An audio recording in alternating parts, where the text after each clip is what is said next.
Muy buenos días. Bueno, vamos a tratar dos asuntos muy breves. Uno es el mostrarles que ya está el decreto de ayer publicado en el Diario Oficial para eliminar las condonaciones de impuestos a grandes contribuyentes. Esto es justicia para que los contribuyentes, todos los ciudadanos que tenemos la obligación de pagar impuestos, lo hagamos con la convicción, con la idea de que no hay privilegios fiscales para nadie, porque era muy injusto que los trabajadores, los consumidores en general, comerciantes, pequeños, medianos, empresarios, ya dije, si no lo repito, profesionales, todos pagando impuestos, contribuyendo, y los de mero arriba recibiendo condonaciones, no pagando impuestos. Incluso las grandes empresas que cotizan en la bolsa sin pagar impuestos o recibiendo condonaciones. Entonces eso ya se termina. Hablábamos de que en 2 sexenios se condonaron 400,000 millones de pesos. Yo espero que todos cumplamos con nuestra responsabilidad, que se tenga también la certeza de que no se va a permitir la corrupción y que las contribuciones, los impuestos se van a manejar con honestidad para que no se deje de cumplir con esta responsabilidad ciudadana, con esta obligación. Por otro lado, decirles que ya está funcionando el instituto para devolverle al pueblo lo robado. Todo lo que se decomise se le va a entregar a las comunidades, sobre todo a las comunidades pobres del país. Vamos a tener una primera subasta de vehículos de lujo el domingo en Los Pinos, y lo que se obtenga de esa subasta se va a entregar a 2 municipios de Oaxaca que son de los más pobres del país. Y luego se van a subastar residencias que se tienen, casas, departamentos. Esa es la segunda, para la atención a jóvenes que consumen droga, para rehabilitarlos. Para eso se va a destinar lo de la venta de las residencias. Y la tercera subasta va a ser de joyas que se tienen también por decomisos que han habido, y se van a entregar a poblaciones, en este caso a municipios de la montaña de Guerrero. Se está elaborando ya un programa con ese propósito. Y ahora el maestro Ricardo Rodríguez Vargas, que es el director general del Servicio de Administración y Enajenación de Bienes, de Hacienda, va a explicarles. Ya él no va a ser solo el director general del Servicio de Administración y Enajenación de Bienes, va a ser el director del instituto para devolverle al pueblo lo robado. Entonces él nos va a explicar en qué va a consistir la subasta del domingo. Invitamos a todos a participar. Hay 2 vehículos y una ambulancia que se identificaron recientemente, que fueron una donación del rey de Jordania. En este caso, esos vehículos se van a entregar a la Guardia Nacional, lo mismo la ambulancia, pero se van a mostrar porque son bastante extravagantes los vehículos, los carros. La ambulancia pues está muy bien equipada y va a ayudar en la Guardia Nacional. Pues a ver si te toca exponer. Muchas gracias, señor presidente. Buenos días a todas y a todos. Ya como parte de la operación del instituto para devolverle al pueblo lo robado, es que vamos a presentar las 3 próximas subastas que realizaremos. La primera este domingo en Los Pinos, la cual se llevará a cabo a partir de las 12 del día. A grueso modo les daré una síntesis de lo más relevante de esta subasta. Posteriormente les haré conocimiento de las próximas 2, como ya lo mencionó el señor presidente, y ya bajo sus instrucciones puntuales de que estos bienes incautados tengan un destino manifiesto, transparente y expedito, y se traduzca en obras, en caminos, en hospitales, en escuelas que sean de alto impacto para el beneficio de las zonas más marginadas del país. Como les comentaba, el próximo domingo llevaremos a cabo la subasta en Los Pinos de vehículos pues denominados de lujo. Son vehículos que estaban almacenados en bodegas o se le podía dar un uso discrecional. Esto ya no es así. El señor presidente, como les comentaba, nos ha dado la instrucción puntual de que estos ya se vendan y que esos recursos se traduzcan en recursos para las comunidades más marginadas del país. A grueso modo, es una subasta martillo, es una subasta donde cualquier persona puede participar, es una subasta abierta, no hay restricciones, quien así tenga bien puede participar en la compra de dichos vehículos. Son 82 lotes con un precio de salida de 28 millones de pesos. El último día para que ustedes puedan adquirir las bases de participación es el jueves, sería el jueves 23 de mayo. Originalmente era el 21, pero hemos modificado la fecha para el jueves 23 para que más personas puedan participar en dicho evento. Lo más destacado que vamos a vender, a grueso modo, vehículos, camionetas blindadas, tractocamiones y cajas. ¿Qué podemos destacar de estos lotes? Bueno, se va a vender un Lamborghini Murciélago a un precio de 1,472. También vamos a vender una Ford Cheveley a 1,216,000 pesos. Vamos también a vender vehículos blindados. Se va a vender 2 Porsche, 2 Corvette, Mini Cooper, un Ford Mustang convertible. En fin, son autos de un alto valor. Y también tenemos por ahí un bochito, un Volkswagen, que es el más barato, de 10,000 pesos. Ese es el precio inicial, pero hay que esperar a la puja. Insisto, el valor inicial son alrededor de 28 millones. No obstante, quiero aclarar que debido a la experiencia de la última subasta, algunos bienes se vendieron por encima del doble de su valor inicial. Si sacamos un promedio, fue alrededor del 50% más del precio inicial de lo que al final el valor al que se vendió. ¿Cómo pueden participar? Por favor, hacemos un llamado a la ciudadanía a que consulten la página del SAE, subastas.sae.gov. Si tienen alguna duda adicional a lo que viene en nuestra página, pueden mandarnos un correo, ventas@sae.gov.mx. ¿Qué es lo que deben de hacer? Cualquier persona que quiera participar en una primera instancia, ir a comprar sus bases de compra. Estas bases de compra la pueden comprar en 5,000 puntos en todo el país. ¿Cuáles son estos puntos? Puede ser en tiendas de convivencia, 7-Eleven, en tiendas departamentales como es Chedraui, o pueden hacer su depósito en Banamex o en Telecom, también pueden comprarlas. Son 5,000 puntos de venta, pueden participar ahí. Después de que ustedes les cuesta 100 pesos las bases de licitación, las bases para participar, disculpen. Como pueden ver, es un valor muy bajo, no hay restricciones, el costo son 100 pesos y cualquier persona puede participar. Una vez que tengan estas bases de participación, sigue una segunda etapa, que es comprar una garantía de seriedad. Esta garantía de seriedad van y ya sea nuestro centro de atención del SAE, que está en Insurgentes, o alguna de las delegaciones regionales en el interior del país. Una vez que ya tengan tanto sus bases para poder participar y la garantía de seriedad, se registran con nosotros y les damos una paleta de participación, el cual ya llevan el día de la subasta y ya pueden participar. Es un proceso ágil, es un proceso rápido. Insisto, no hay ninguna restricción, cualquier persona puede participar. Creo que son precios bastante adecuados para que cualquier ciudadano pueda participar con toda claridad y transparencia. Va a ser la subasta, esa es la instrucción del señor presidente. Lo que se recaude se destinará a 2 municipios de alta marginación en Oaxaca, que es Santo Reyes Yucuna y Santa María Sanizo. Esos recursos se destinarán en este caso a estos municipios. Insisto, ya es dentro de la estrategia global del Instituto para devolverle al pueblo lo robado, y bajo que ya estos bienes ya no pasen varios años ni muchos años almacenados en bodegas, ya no se le dé un uso discrecional, sino ahora sí se traduzca en obras de alto impacto para la ciudadanía. Posteriormente, la instrucción del señor presidente es llevar una segunda subasta después de la del domingo. Esta segunda subasta sería de casas. El SAE administra también lo que es bienes inmuebles, algunos de muy alto valor. Por ejemplo, el que ustedes ven aquí es un departamento que está en Bosques de las Lomas, que tiene un valor aproximado de 22 millones de pesos y que anteriormente lo tenía Rosy Orozco con la Fundación Camino a Casa. Son de las que tenía esta fundación. Tiene todavía otra propiedad que creo que es de más alto valor y que estamos en camino ya a su recuperación para también darle un destino para en este caso sería para el Consejo, con la estrategia para las adicciones. Este departamento, pues ustedes lo pueden ver, son 22 millones de pesos y está en Bosques de las Lomas. Una segunda propiedad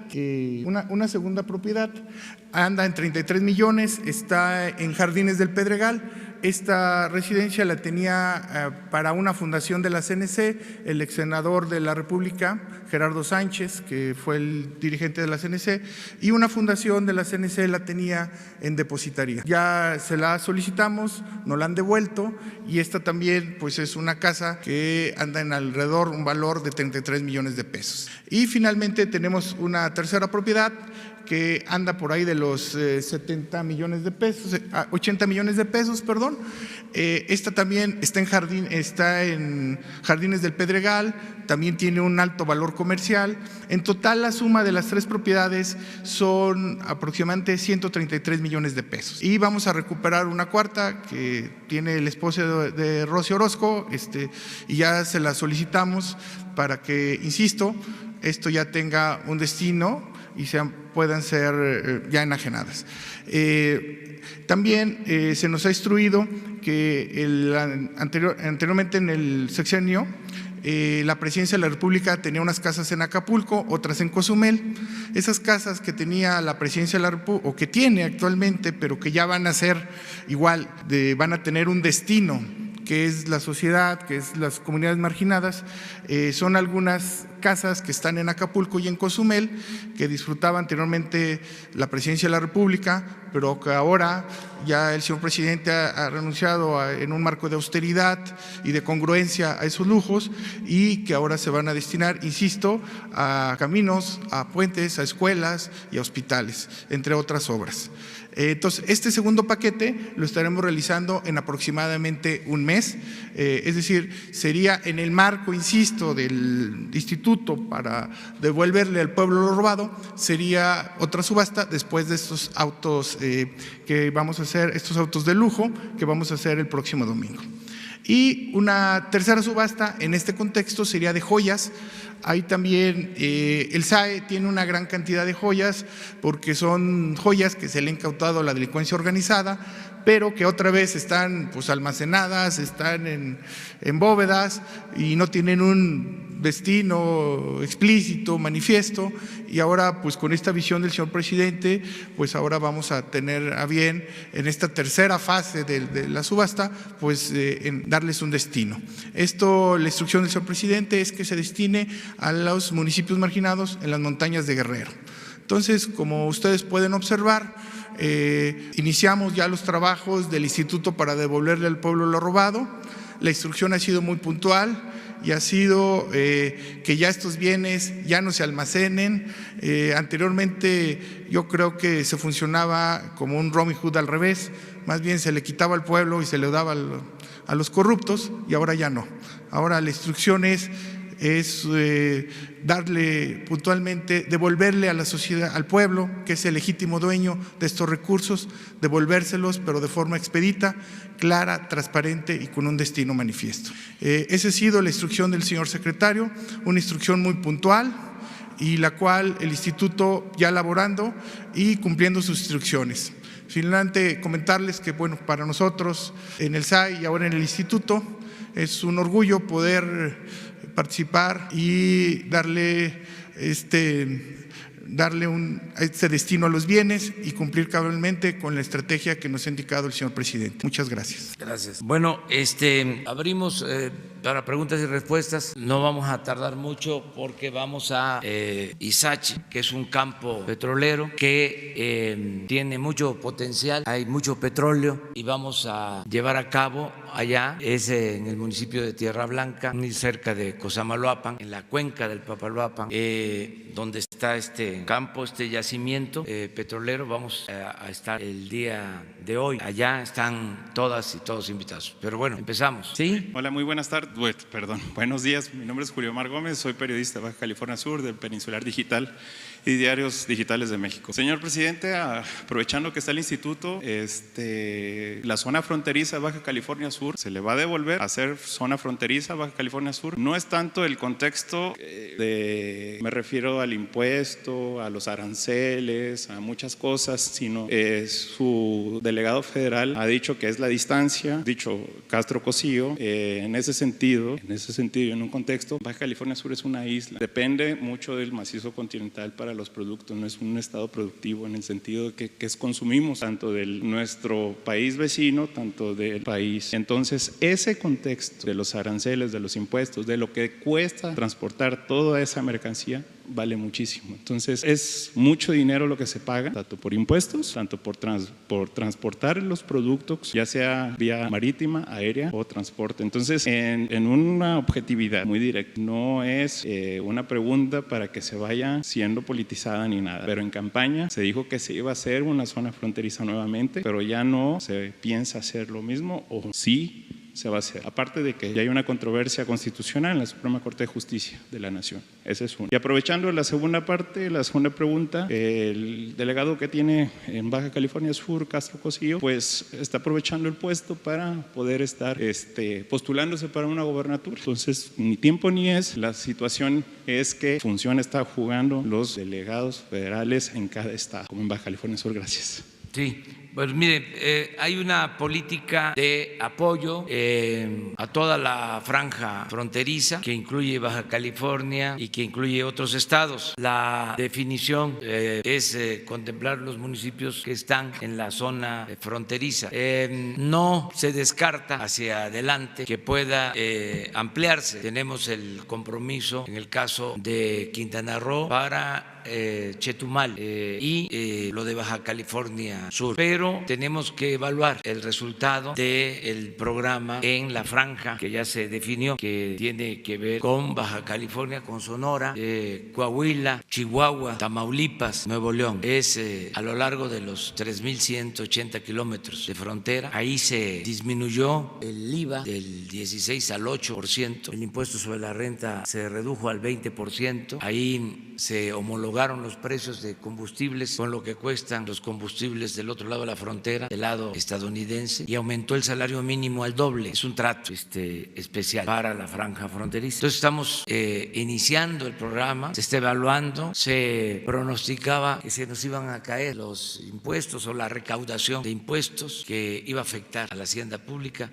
Nada de eso ha sucedido, afortunadamente, y sí está ayudando porque está creciendo el comercio exterior y hay más crecimiento económico, que es el propósito para que haya empleo. Es como la última cortina en nuestro territorio para evitar que los mexicanos se vean obligados a pasarse a trabajar, a buscarse la vida a Estados Unidos. Entonces estamos viendo eso. Lo otro de los coordinadores en los estados, pues tienen funciones de gobierno, básicamente. No pueden intervenir en asuntos políticos electorales. Si algún funcionario del gobierno estatal, municipal o federal interviniera en asuntos políticos electorales, pues sería sancionado. Y recuerdo que ahora es delito grave el fraude electoral. No hay derecho a fianza, porque el propósito es que las elecciones sean libres, sean limpias, que se acabe lo que existía, esas prácticas de compra de voto, de entregar despensas, frijol con gorgojo, de falsificar actas, de rellenar urnas, de utilizar el dinero del presupuesto para favorecer a partidos, a candidatos. Todo eso debe desaparecer. Es un compromiso, que haya una auténtica democracia, que se acabe la simulación que había, el sistema, el régimen antidemocrático, por cierto, costosísimo. Yo creo que es todavía, ojalá y se reduzcan los gastos, pero es el sistema de organización de elecciones más caro del mundo y con muy poca credibilidad. Es un aparato oneroso, costosísimo, y al final no se respetaba el voto, había fraude. Entonces todo eso tiene que terminarse para que haya democracia verdadera. Sí. Dalila Escobar, corresponsal de A Tiempo TV en Coahuila, precisamente sobre este tema que usted está hablando. Se ha hablado incluso de iniciativas que tienen que ver con la desaparición de institutos electorales locales. Justo hace unos días, A Tiempo TV, el medio que represento, sacó una investigación donde, bueno, pues se observa el despilfarro que hay en el Instituto Electoral local, el de Coahuila, y bueno, por supuesto la entrega de contratos, tráfico de influencias, contratos ilegales, y justo, bueno, incluso hay legisladores de Morena que han propuesto la desaparición de estos OPLES porque, bueno, pues no van acorde al tema de la austeridad republicana y sobre todo lo que menciona usted, despilfarran para que después pues no resulten en elecciones pues que sean legales. ¿Qué opina al respecto de esto, sobre todo lo que sucede en Coahuila? Que tiene que hacerse un ajuste, que era mucho el gasto, sigue significando mucho gasto en mantener todos estos aparatos. Es que como imperaba la corrupción y no había democracia, se gastaba mucho en guardar las apariencias para que se legalizara el fraude. Entonces se tenían que tener aparatos costosísimos, con todo respeto, los consejeros del INE, los magistrados del Tribunal Electoral, 250, 300 mil pesos mensuales, y esto replicado por todo el país, oficinas. Si hay una elección cada 3 años, ¿por qué mantener un aparato administrativo los 3 años? ¿Por qué no se establece un mecanismo para resolver, contratar a ciudadanos cuando se requiera? Entonces, todo esto se tiene que revisar, los mismos gastos en los otros poderes. Ayer, por ejemplo, la Suprema Corte de Justicia rechaza la ley, o mejor dicho, quiere que se fundamente lo que establece el artículo 127 de la Constitución acerca de que nadie debe de ganar más que lo que obtiene el presidente, y quieren que se justifique el por qué el presidente va a ganar 108 mil pesos mensuales. Pues claro que lo vamos a justificar. ¿Les parece poco? Son como, si hago bien las cuentas, como 30 veces más el salario mínimo, y habían servidores públicos que ganaban pues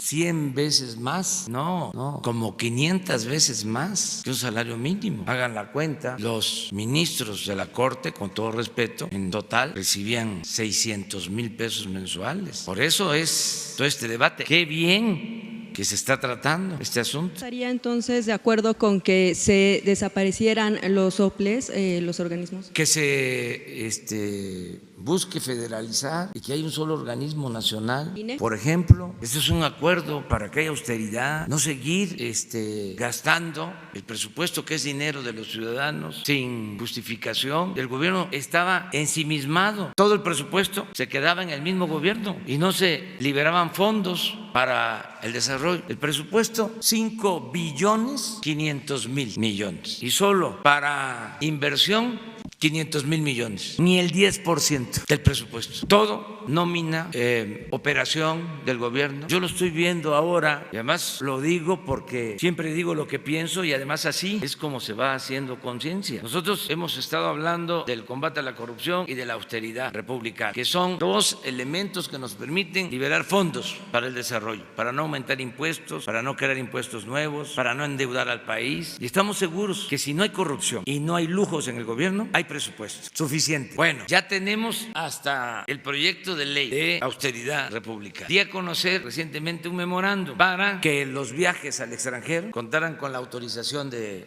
presidente. ¿Saben que ese memorando se dio a conocer hace 15 días? Ya en este gobierno nuevo, de mujeres, de hombres honestos, conscientes. ¿Saben cuántas solicitudes me han enviado para viajar al extranjero? Alrededor de 100 en 10 días, 15 días. ¿Cuántas autoricé? Creo que 20, 80 a todo el mundo, desde París hasta Japón. Yo entiendo, es importante viajar y tener comunicación, pero ¿y el internet? Pues y el trabajo aquí, ¿cómo vamos a hacer? Candil de la calle, oscuridad de la casa. Pero son inercias, son procesos, ¿sí? Tienen que ir cambiando las cosas. Es lo que les decía de la enfermedad de la corrupción, que el corrupto no acepta que esté enfermo, y lo primero que tienen que hacer es reconocer que padecen de esa enfermedad y curarse, que haya terapia para eso. Y debemos de estigmatizar la corrupción. Ayer dimos a conocer la lista la información sobre los que no pagan impuestos, sobre los que recibían condonaciones de impuestos. No es el propósito darlos los nombres, pero imagínense si algún día se llegara a saber, porque hay amparos, cómo quedan ellos, sus familias. Imagínense que pasen 50 años y un nietecito le diga al abuelo: oye, salió una investigación porque ya se dieron a conocer papeles de archivos en donde tú no pagabas impuestos o te los condonaban. ¡Qué vergüenza! ¿Saben cuál era el peor de los males? Que había corrupción y el corrupto no perdía ni siquiera su respetabilidad.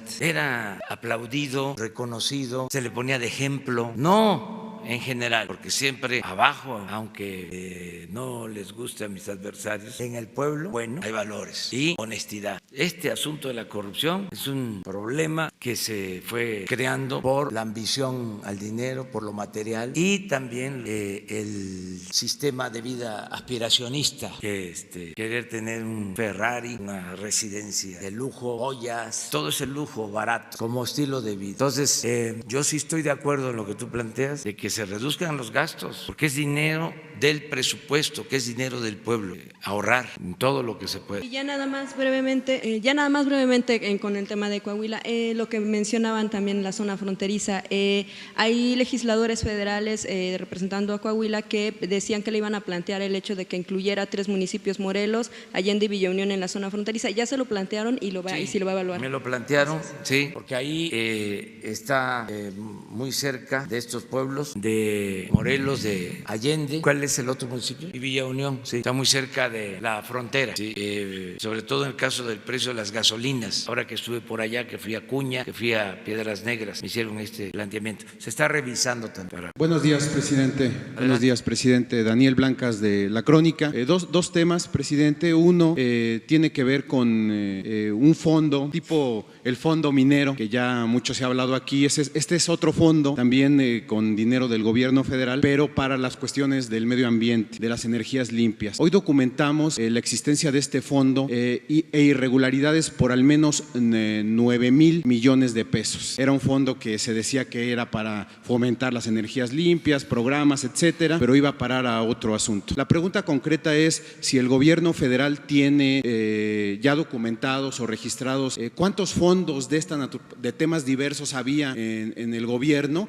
que se estaban utilizando sin rendición de cuentas y con un manejo inadecuado de las finanzas públicas. Este es el primer tema, presidente. Muchas gracias. Bastantes fondos y fideicomisos. La iniciativa de ley de austeridad tiene el propósito de eliminar estos fondos, fideicomisos, y de tener un control sobre estos recursos. Muchos fondos. ¿Sabe cuántos, presidente, en específico? Sí, están registrados. Les vamos a entregar hoy la información. Sí lo tenemos contabilizado, porque se ha hecho una investigación con ese propósito. Por eso, en la ley de austeridad se establece el control de estos fondos. Yo les comentaba que hay un fondo de estabilización que han querido que se utilice para apoyar a Pemex. Nosotros decidimos no utilizar ese fondo porque vamos por otra vía. Además de que les estamos dando recursos a Pemex del presupuesto, lo que queremos es que Hacienda ya no siga exprimiendo a Pemex, porque históricamente Hacienda le quitaba a Pemex todos sus ingresos. Bueno, Pemex llegó a financiar el 40% del presupuesto nacional. No le dejaban nada, pues por eso se endeudó. Ahora van a bajar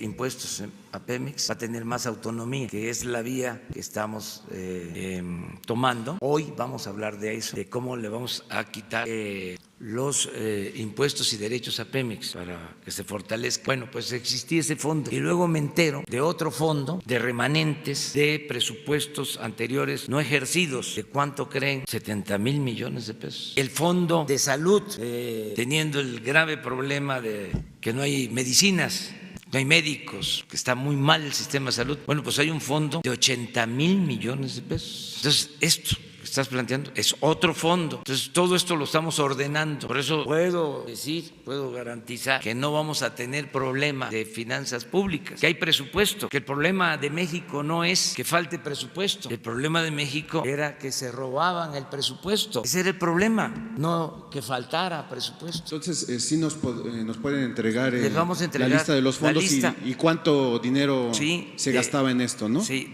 todo. Sí, porque no se comprobaba, era un dinero que… Sí. se soltaba. Porque se hacían estos fondos o los fideicomisos para que no hubiese supervisión o fiscalización. Es un sistema paralelo de las finanzas. Pues, para robar. De las finanzas públicas, sí, para tener manga ancha. Todo eso se está terminando. Ahora, ¿cuál va a ser el destino? Porque en el presupuesto de egresos de la Federación, este gobierno ya destinó para ese fondo, como ejemplo, 500 millones de pesos. ¿Eso desaparece, se congela? ¿Cuál es el destino del dinero que se presupuestó para estos fondos? Si no se justifica, no se va a ejercer. Yo les voy a comentar todo esto porque tenemos que informar, es nuestra responsabilidad. Tenemos que hacer un esfuerzo para que no haya gastos innecesarios. Estamos reprogramando el presupuesto de este año.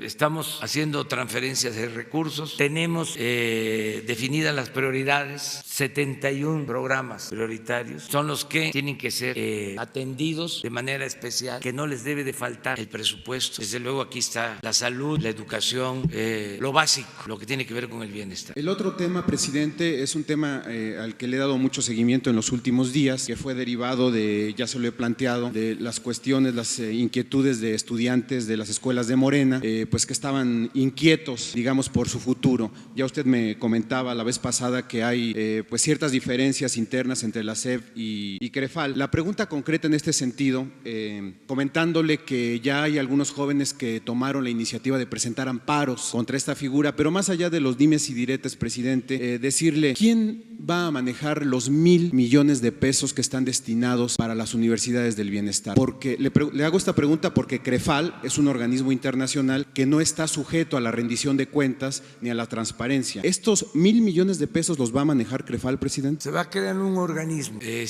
para atender las 100 universidades que se están creando en el país, 100 universidades públicas. Y en efecto son 1,000 millones de pesos. Y este organismo va a manejar esos fondos. No los va a manejar CREFAL. Es un organismo que ya se está constituyendo con ese propósito. CREFAL va a seguir y quien está a cargo de este programa, quien es la responsable del funcionamiento de las universidades, es la maestra Raquel Sosa. Y la maestra Raquel Sosa es una profesional, es doctora en historia, egresada de la Facultad de Ciencias Políticas, maestra jubilada de la Facultad de Ciencias Políticas, honesta, pero sin duda de inobjetable honestidad, recta, con convicciones. Es pues el organismo para el manejo del sistema de universidades públicas Benito Juárez. ¿Y lo manejaría la SEP? ¿Estaría al interior de la SEP? ¿O?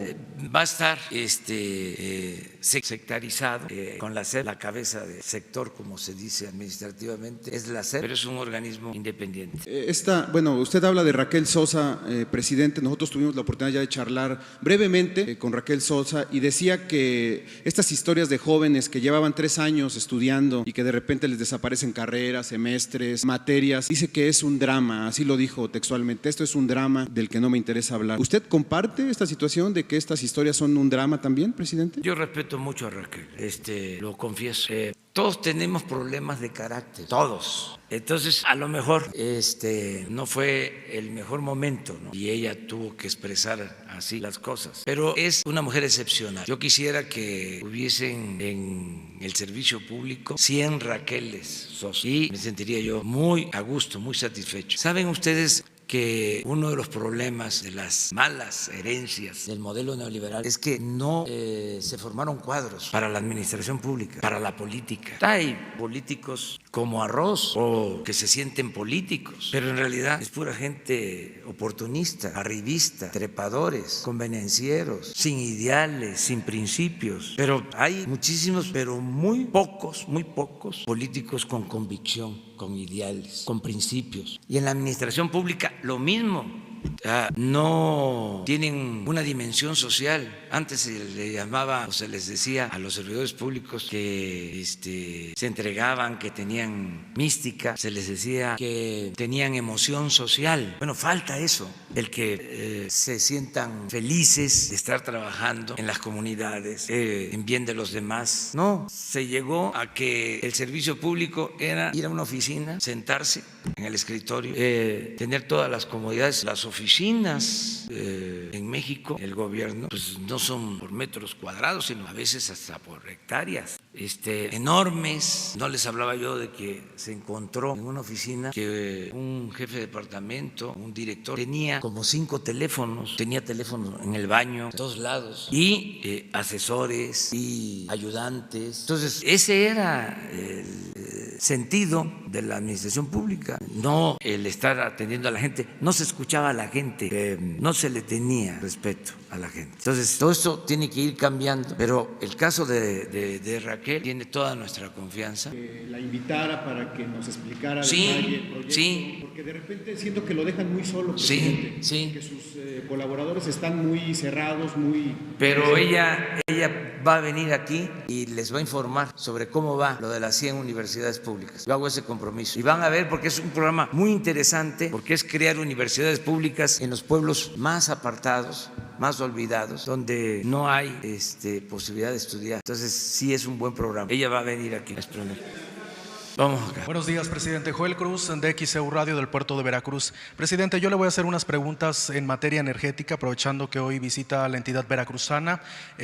Una pugna que han tenido algunos sectores o la mayoría de los sectores de la sociedad veracruzana han sido respecto a las tarifas eléctricas. Ahora cuestionan si el gobierno de la República que usted encabeza bajará las tarifas eléctricas como ocurrió en el estado de Tabasco, tomando en cuenta que la mayor parte de la entidad veracruzana tiene temperaturas muy altas a lo largo de todo el año. Está instalada ahí la Laguna Verde, una central nucleoeléctrica que genera una importante cantidad de energía que se consume en todo el país. Y también nos ha dicho el senador por Morena de Veracruz, Ricardo Agüed, que ya hizo esta petición a la Comisión Federal de Electricidad, pero no le han respondido. ¿Qué responde usted como presidente de la República en el caso específico de Veracruz? En general, decirle a todos los mexicanos que no van a aumentar los precios de las gasolinas, del gas, de la luz en términos reales. Ese fue mi compromiso que hice durante la campaña. Y que cuando terminemos de rescatar la industria eléctrica y el petróleo, vamos a bajar los precios en general de los energéticos. ¿Por qué ahora no podemos bajarlos? Porque saquearon a Pemex y a la Comisión Federal de Electricidad los gobiernos anteriores, o mejor dicho, los traficantes de influencia con el apoyo de los gobiernos anteriores. Entonces, por eso mi compromiso es que no aumente los precios.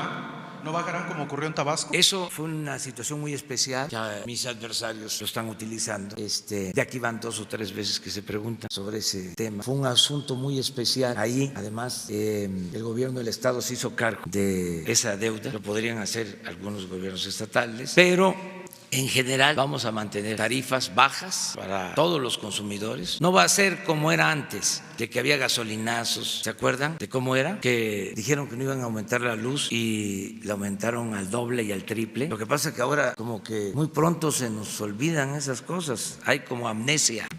Entonces ya eso ya no va a haber. No va a haber gasolinazos. Y otra cosa también importante para todos los consumidores, que al pagar la luz, esos recursos son para fortalecer a la Comisión Federal de Electricidad y que ya no se siga deteriorando. Que todos ayudemos a que esta empresa pública, que es del pueblo de México, se fortalezca. Y lo mismo en el caso de Pemex. Por eso lo del combate al huachicol. Porque no les importaba a los gobiernos anteriores, porque lo que querían era que se acabara la Comisión Federal de Electricidad y se acabara Pemex para que todo se privatizara. Entonces ahora decir a la gente, ayúdennos. A mí me dio mucho gusto ayer porque aumentó el número de manifestaciones, es decir, de gente que fue a inscribirse para pagar impuestos del año pasado a este año. Quiere decir que hay más confianza. Entonces, decirle a mis paisanos veracruzanos que no voy a mencionar los nombres, pero ellos saben porque son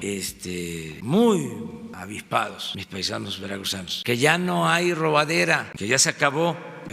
Allí en Veracruz se dedicaban a robar a manos llenas. Me refiero a los gobernantes, a robar a manos llenas. Y ahora puedo decirles de que el gobernador de Veracruz, Cuitlago García, es un hombre honesto. Fue un cambio de 180 grados. Los que estaban daban miedo.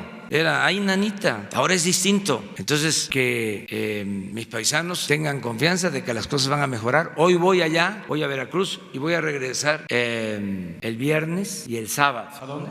Te voy a dar la primicia, A ver. porque estás aquí. Vamos a empezar el viernes en Coatepec el programa de apoyo a productores de café, y al día siguiente en Yanga, sábado 1 de junio, después del acto de la Marina en Veracruz, en Yanga iniciamos el apoyo a productores cañeros de Veracruz y de todo el país. Esto va a ser viernes en Coatepec y sábado en Yanga. Cafetaleros y cañeros, como nunca se les había tomado en cuenta. Misael Zavala del Universal. Presidente, buenos días. Hoy precisamente en el tema hacendario tenemos una información en el Universal de que en el primer trimestre del año hay adeudos, los adeudos de contribuyentes chicos y grandes acumulan 774,000 millones de pesos en este primer trimestre del año, lo que significaría un 24% más con respecto al año pasado en el mismo periodo.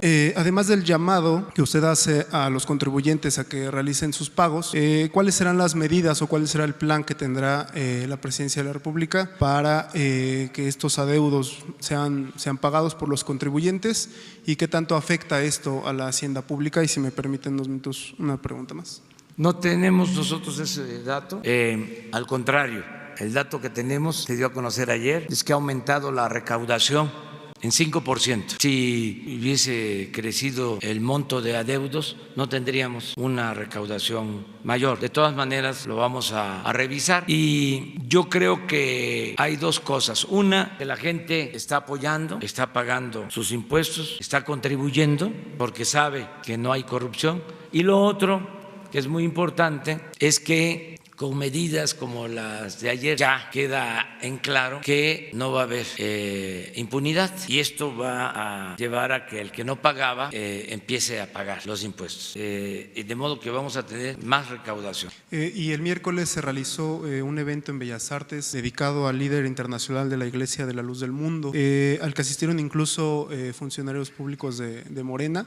Al final el Instituto de Bellas Artes pues mintió porque afirmó que no dio permiso para esta celebración de este aniversario, pero se ha demostrado que sí ellos lo aprobaron, y eso transgrede el manual de procesos del instituto. ¿Qué se tiene que hacer en este caso? Si debe de haber sanciones o si se tendría que separar del cargo a los responsables del Instituto de Bellas Artes. Gracias. Miren, yo en estos casos soy muy tolerante, soy respetuoso. Tengo en la memoria que un gran escritor, Andrés Y. Duarte, les recomiendo uno de sus libros, Un niño en la Revolución Mexicana, porque era un gran escritor, un prosista, era director de Bellas Artes y permitió que llevaran a Diego Rivera a Bellas Artes y que pusieran la bandera del Partido Comunista, y lo cesaron por eso. Yo les diría que hay que ser tolerantes, laicos pero tolerantes, no ser tan rígidos. Pienso que se debe de evitar que se den estas cosas si se producen y si están prohibidas, pero no crear un ambiente de intolerancia. Por ejemplo, ¿cómo por este hecho suspender a la directora o al director, renunciar?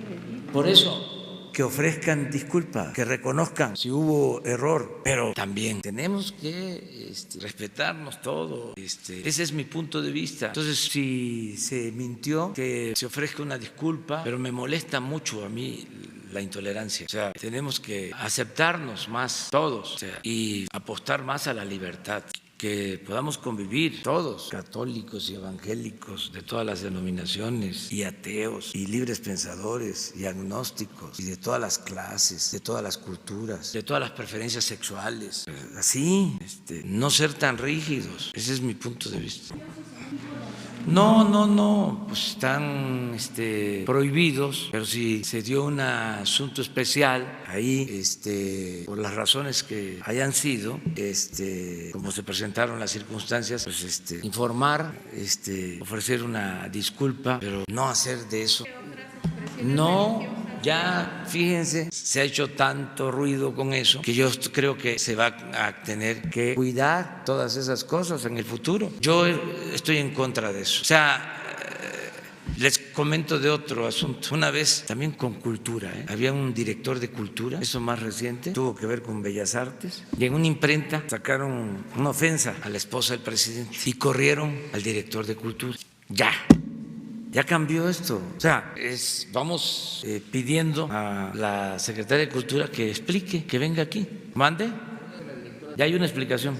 Sí, pero es que es buen tema. Vamos a debatirlo. Esta sinfónica también pide en esta Sí. que dejen ensayar en el teatro porque los mandan a Regina y tienen que dar el rendimiento en el Teatro de Bellas Artes, pero no pueden hacerlo. Sí, por eso.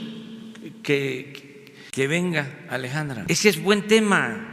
Vamos a ventilarlo, vamos a polemizar sobre esto. Es interesante, no está de más. Vamos a verlo. Yo estuve, hasta ahora que me preguntan, porque estuve viendo las notas. No, estuve viendo las notas y me acordé, incluso no sé si es exacta mi referencia, pero siempre tuve en la cabeza lo que le hicieron a Andrés y Duarte y era la época del apogeo autoritario. Entonces, ¿qué no vamos a cambiar? Y esto que les digo, bueno, les voy a decir hasta quién fue el funcionario. Bremer, el más reciente, Juan José Bremer, en el gobierno del finado López Portillo. Entonces, ¿hemos cambiado? No, seguimos siendo severos. ¿Qué tanto hemos avanzado? Es bueno el tema, y es mantener el Estado laico, pero pues también mantener criterio, ¿no? Ahorita está hablando de valores, principios, ¿cómo está construida? Vamos a informar también porque se va avanzando, pero quisiéramos que se avanzara más. ¿Sí?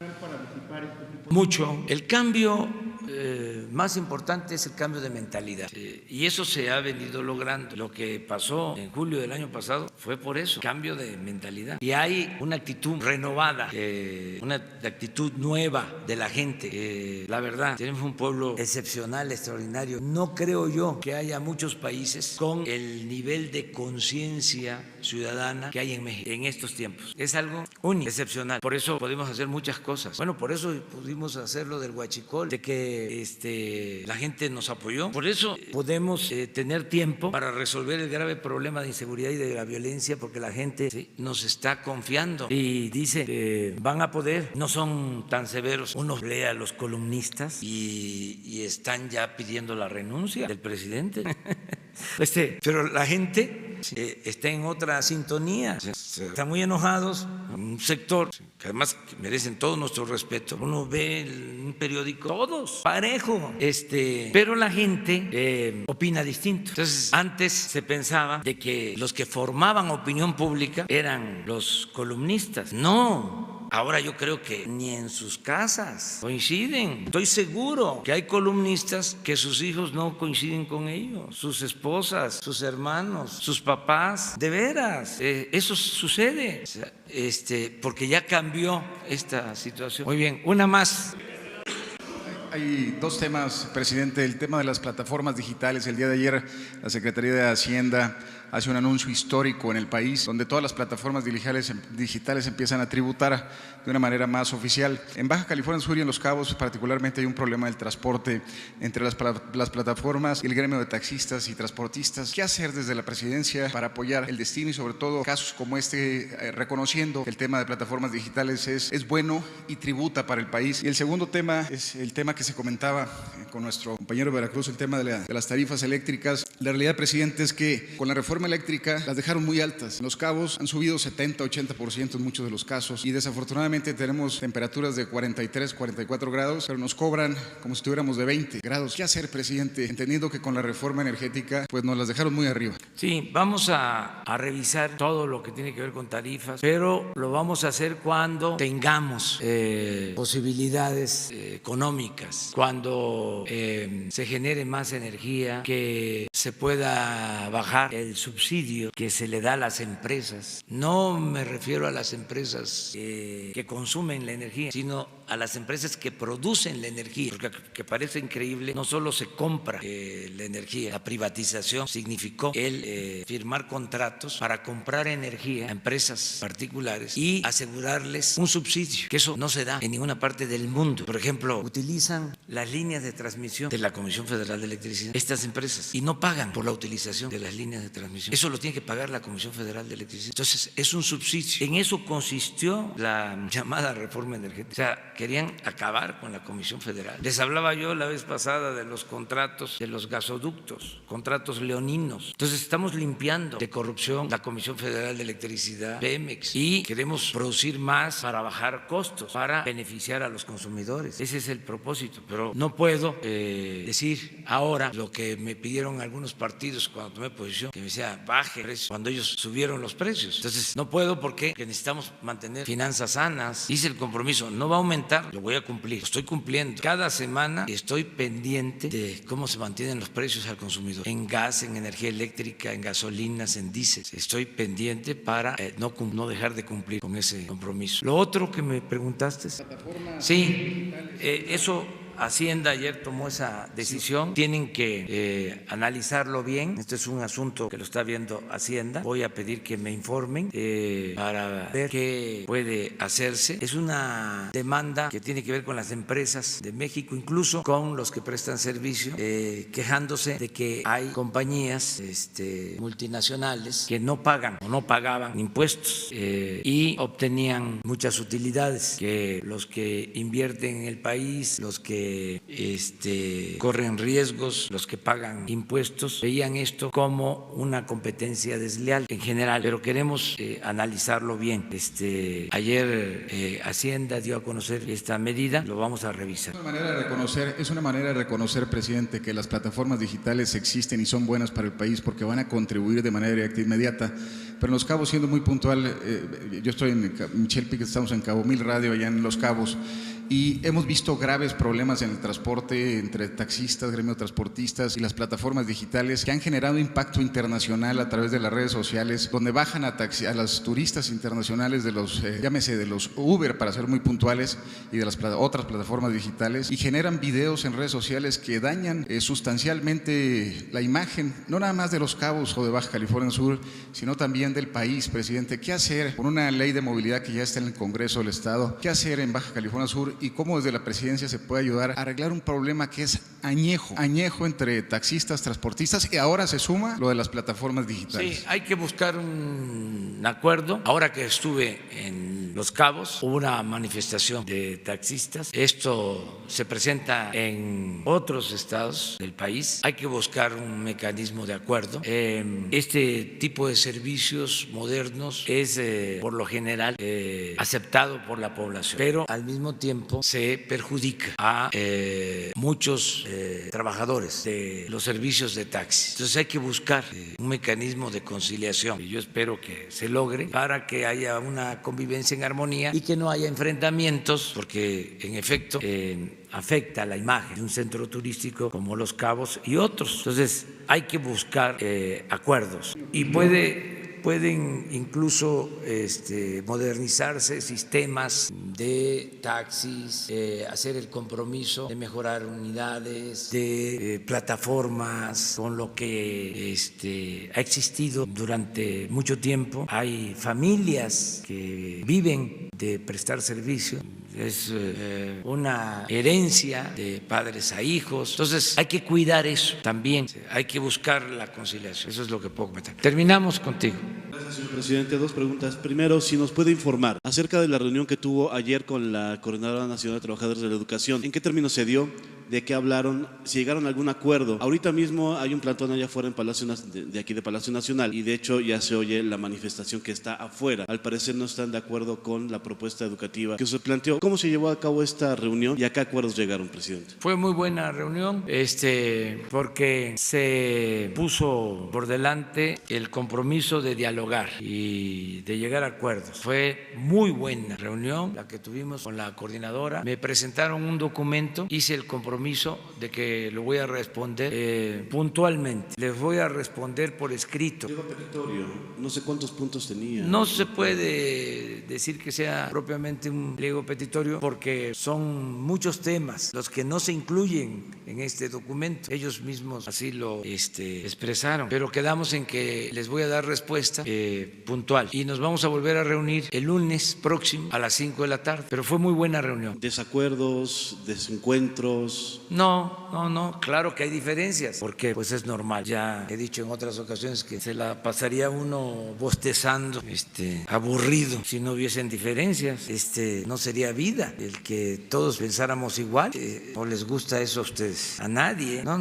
Debemos de tener diferencias, o sea, nada más respetarnos, pero tiene que haber diferencias, eso es consustancial a la democracia. Pero muy bien la reunión del día de ayer, varias, y voy a responder, pero sí me gustaría que si ellos no les entregaron el documento, no lo voy a hacer yo.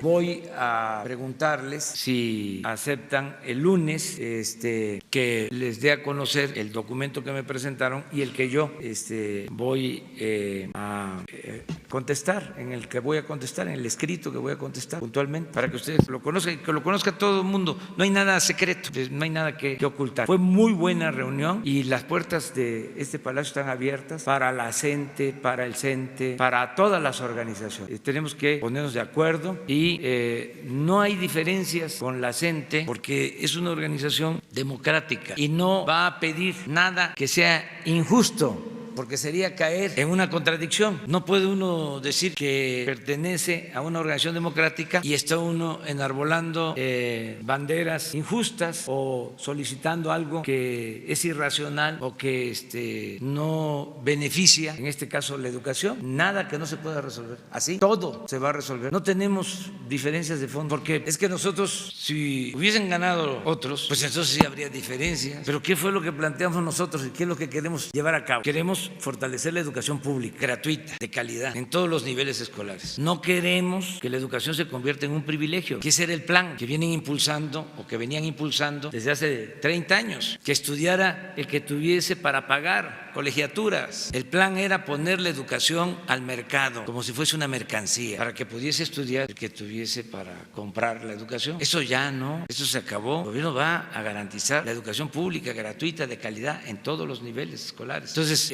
¿qué otra cosa? El que no haya venta de plazas. Eso se daba antes, en los gobiernos anteriores. ¿O cuándo fue que empezó eso? Pues era en el periodo neoliberal que se vendían las plazas. ¿Y quién lo permitía? Pues el gobierno. No solo lo permitía el gobierno, sino que hasta los dirigentes formaban parte del gobierno. Eso ya no hay venta de plazas. Lo otro, abandonaron las normales públicas. Ya nosotros vamos a fortalecer las normales públicas. Es una política distinta. ¿Qué otra cosa? Se tenía abandonado al maestro que daba clases en las comunidades más apartadas, y el que daba clases en las ciudades tenía el mismo trato que el que tenía que caminar 3-5 horas para ir a la escuela y que tenía que atender 40 niños de todos los grados. Un maestro que le daba a niños de primero, de segundo, de tercero, cuarto, quinto y sexto, uno solo, ganando lo mismo. La gran injusticia de que en las zonas más pobres los niños no podían ir a la escuela porque no tenían alimentos o porque tenían que ir a la milpa a ayudar a los papás. Todo eso ni siquiera lo contempló nunca la mal llamada reforma educativa. Pero es distinto. Estamos buscando la manera de darle mantenimiento a las aulas. Están las escuelas abandonadas. ¿Qué querían estos insensatos, tecnócratas, corruptos? Que el mantenimiento de las escuelas corriera por cuenta de los padres de familia. Era parte de la privatización. Por eso ahora están enojados, molestos, pero ofrecemos disculpas por anticipado. Pero va a seguir. La otra, el tema de su delegado en el estado de Jalisco, sujeto a una investigación que tiene que ver con lo que usted ha platicado muchas veces aquí, la venta de medicinas. ¿Usted está enterado de esa investigación? ¿La ha seguido? ¿Se ha enterado? ¿No le han pasado la información? Sí. Quisiera que me dijera algo acerca de eso. Y la carta de Felipe Calderón que dijo que nos iba a entregar. Sí, pues ahora, hoy se las entregamos. No sé, ya la tienen. Hoy se les entrega la carta. Y esto otro, pues es parte de una confrontación política que existe. ¿Saben cómo se le llama esto, no? Coloquialmente, grilla. O más elegantemente, politiquería. Pero de todas maneras nosotros no vamos a permitir la corrupción de nadie, trátese de quien se trate. Hablamos de corrupción y no hay resultado. El resultado es de que ya nos están robando el dinero. ¿Qué más resultado? ¿Saben a qué nos tenían acostumbrado? Cuando a todos, cuando le jugaban el dedo en la boca a la gente, a que metían a la cárcel archivos expiatorios. ¿Y qué decían? Ahora sí, se acaba la corrupción, no va a haber impunidad. Caiga quien caiga. a nosotros no nos importa eso. Además, se está procediendo legalmente. Les aviso de que ya lo que era la Procuraduría se llama ahora Fiscalía General y es autónoma. No es como antes, que era lo que el presidente decidía. A ver, búsquenle y encuéntrenle. Necesitamos mostrar de que no se permite la corrupción. Y 8 columnas en los periódicos y en los noticieros de radio, de televisión. Y el que era aplaudido caía de la gracia y se convertía pues en un chivo expiatorio. Entonces eso ya no. Nosotros todo lo que nos llega de denuncia va a la Fiscalía General. ¿Por qué les digo que se está acabando con la corrupción? Porque lo estoy viendo en la recaudación. Si estás recaudando más, si compras medicina y te ahorras dinero, si ya no permites que se roben las gasolinas, si ¿cuánto podemos gastar? ¿Cuánto hemos gastado? Te lo voy a informar en 5 o 6 meses de gobierno en los viajes que ha hecho presidencia. ¿Y cuánto se gastaba antes? Imagínense nada más el mantenimiento del avión, porque ya se olvidó de que había un avión presidencial y que iban al extranjero y no solo llevaban un avión, sino 2 y llevaban hasta el Perico. Pues ya eso ya no existe. Por eso puedo decir, no hay corrupción tolerada. Y el que piense que es lo mismo, denuncia. Santiago Nieto es una de las áreas que le corresponden al Ejecutivo, porque es Hacienda, para denuncias de corrupción. Y la instrucción que tiene es que todo lo que le llegue a investigación financiera, de lavado de dinero, de compra de bienes, de riqueza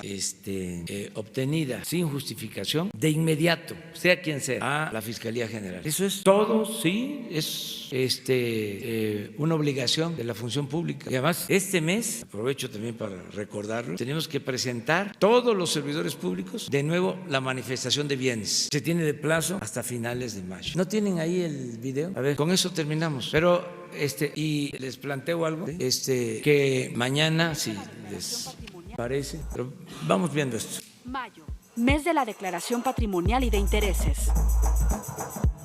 Servidor y servidora pública del Gobierno Federal.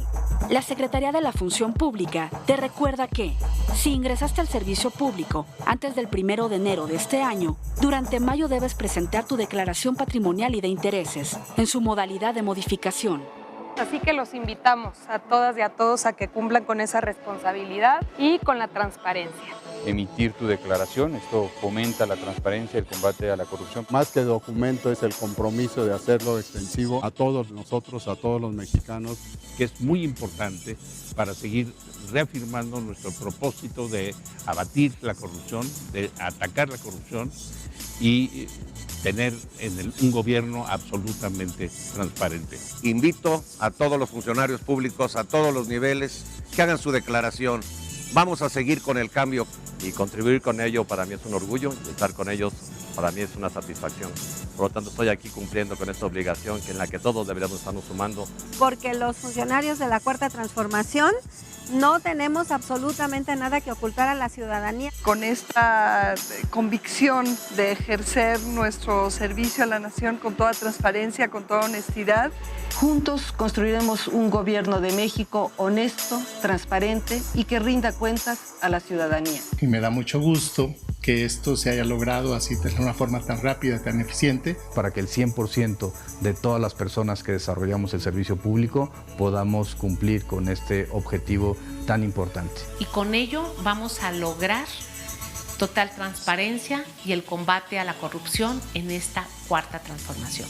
Seguimos en el mes de mayo y seguimos invitándote a que presentes a la brevedad tu declaración patrimonial y de intereses. Logremos entre todos construir el México de la rendición de cuentas y la transparencia que nos merecemos. La Secretaría de la Función Pública está para orientarte a cumplir con esta obligación.